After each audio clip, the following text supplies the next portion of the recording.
Here I have Peugeot Expert, and let me show you how to use Guide Me Home lighting feature on the following car.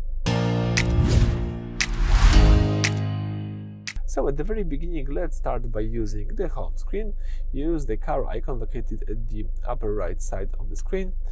Then you can use the following menu. As you can see at the bottom, you can change from driving functions to vehicle settings. Let me choose vehicle settings, and here you can select the headlights. So let me tap it.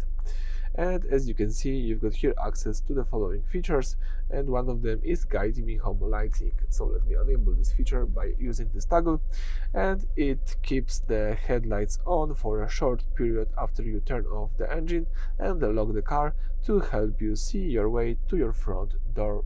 So it's quite useful, and as you can see, you can always customize those lighting by adjusting the period of operation after the Guide Me Home lighting. So you can select 30 seconds or even 60 seconds, but I think in my case 15 seconds is quite enough. So that's it for this video. Thank you for watching. Please subscribe to our channel and leave thumbs up.